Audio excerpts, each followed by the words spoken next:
As a lifelong gamer, I've watched many games over the years with huge potential crash and burn, sometimes in spectacular fashion, and other times studios just made small mistakes that prevented fantastic ideas from really flourishing. Today, I want to talk about the games that I thought should have been way bigger than they were, and what exactly happened to prevent that. And I think most gamers have at least one game that we remember and think it could have been amazing. I definitely have a few, but the first one that stands out in my head for sure is Battlefield 5's Firestorm. In 2019, DICE's first attempt at breaking into the Battle Royale market was a bold one. Firestorm brought a new giant circle of fire that closed in on the combat area, similar to PUBG's Blue Circle, but this time 90% of the environment was totally destructible and eradicated by that circle. Plus, the player destroyable environment also eliminated other annoying problems present in other Royales where players could just camp stairways or certain angles in a building.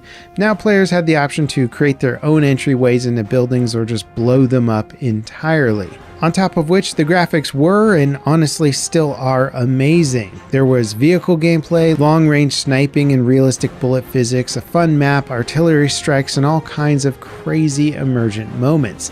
To this day, it's still one of my favorite battle royales. Sadly though, DICE always seems to be the last to adapt to new trends, and instead of making this mode free to play, which Call of Duty did with Warzone shortly after, EA locked Firestorm behind the Battlefield 5 paywall, which was pretty steep. And with Battlefield 5 still suffering from its terrible launch and buggy status, the mode was pretty much doomed to fail. The slow rollout of improvements and updates dramatically impacted the perception of support for this mode, with many players believing that it was essentially just shipped to die, or that its support hinged on it actually finding an audience that wasn't there. And shortly after its release, DICE pulled all support from Firestorm before it could really refine the gameplay and fix some of its bigger problems. To me, this one really hurts, as I think it just should have gotten so much more playtime in development, but didn't because of poor strategies with how it was deployed. Now, the next game on my list failed less spectacularly, but it was certainly a diamond in the rough. Now, I'm talking about Crysis 3's multiplayer mode. A franchise not particularly well known for its multiplayer experience accidentally knocked it out of the park with Crysis 3, offering a myriad of interesting weapon choices and super cool power suits that rewarded players for mastering all of the different modes. Crysis 3 was a true hybridization of the arena shooter and tactical shooter that worked stunningly well. Power jumping, sliding, stealth combat mixed with shotguns, bows and arrows, and assault rifles, and it all worked and looked fantastic at the same time. Movement mechanics, solid gunplay, and some of the best graphics that you had in a multiplayer game at that time. I was personally fully ready to make it a main focus of my FPS lineup. However, it seemed clear that the developers just weren't anticipating a multiplayer success with Crysis 3, and it soon ran into issues that contributed to its downfall. One of the main issues was really simple, and it was just that the game's matchmaking system was slow, and it often put players into heavily unbalanced matches. This led to unnecessary frustration that really had nothing to do with the gameplay. And while Crytek did release some patches to address bugs and balance issues, there was pretty much no major updates or expansions to keep players interested in the multiplayer. This basically showed players that Crytek had no plans whatsoever to build a gaming community around their multiplayer experience. And I think it's truly sad that they were unable to really capitalize on a fantastic formula. Next up on my list is a game that is absolutely legendary. Sadly, it's legendary for its failure rather than its success, and that was the 2013 SimCity reboot. SimCity is an important franchise that started many things in gaming. The Sims, one of EA's biggest IPs, simply wouldn't exist without SimCity. I'm a lifelong fan of the SimCity franchise, and I was extremely excited for the reboot, which boasted advanced graphics, online multiplayer features, and a new simulation engine that promised a more realistic and complex city building experience. However, the launch of SimCity was disastrous thanks to a ton of technical issues that prevented many players from even being able to log into the game. Unlike any of the previous titles, it required a persistent online connection even for the single player mode, as the cities were saved in simulated in the cloud, which led to massively overloaded servers. Players ended up losing entire saves after putting in hundreds of hours into cities, or your city that you had put tons of hours into would just become non-functional due to bugs that would simply create traffic jams that you couldn't fix. And apparently many of the producers had been warned that if EA pushed the game out, it would fail spectacularly, but it didn't stop the publisher from jumping the gun. Beyond the technical problems, there was also criticisms of the game's design, particularly the small city size and the lack of certain features that were present in previous titles. Electronic Arts attempted to address these issues with various patches and updates, but the game just was never able to recover. And honestly, SimCity's concept looked extremely promising on many levels, and when it did work, I actually enjoyed it a lot. But the bugs could simply destroy hundreds of hours of your design and progress, which not only left the game a failure, but destroyed the entire franchise. Since then, other games like Cities Skylines have taken up the mantle that EA threw away in spectacular fashion. The next game I want to talk about is called Evolve. From the developers of Left 4 Dead, a revolutionary co-op zombie video game which honestly spawned a ton of other clones and other ideas, the next game from the publisher certainly had high hopes from gamers. It was one of the first asymmetrical PvP survival games that pit 4 human character players against a player-controlled monster. It was pretty innovative at the time and seemed like it would be a massive hit leading up to its launch in 2015. Unfortunately, though, the situation did not go well leading up to launch. The announcement of pre-order DLC that contained playable characters, over 40 cosmetic DLCs, a season pass, and other super aggressive monetization practices massively soured the appeal. And while Evolve was a commercial success at launch, players quickly became divided, both figuratively and literally. If you didn't buy the DLC, you were basically missing out, and it was more challenging to actually find matches without somebody who owned the DLC in your party. However, the players that actually stuck with this game despite its DLC and kind of predatory monetization model found plenty worth praising. The character designs were fresh and offered a lot of unique gameplay that worked really well in the co-op environment. The monster gameplay was also much more complex than just hack and slash. You had to employ real strategy to survive every match. Even the story and character dialogue seemed really well written and suited to the tone of the game. But it simply wasn't enough to keep the majority of players on board. The player count went from nearly 30,000 to 200 in less than a year.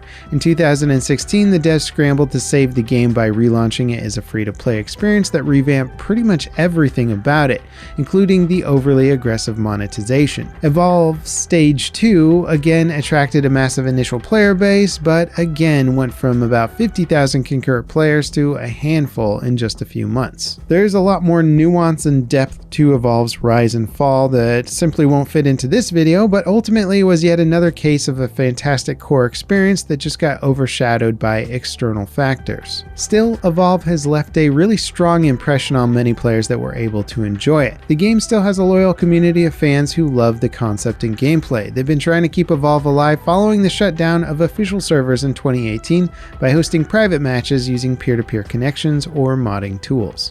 The next game on the list can't really be considered a failure, but was more of a title that really missed the mark with its perceived potential, and that was The Division.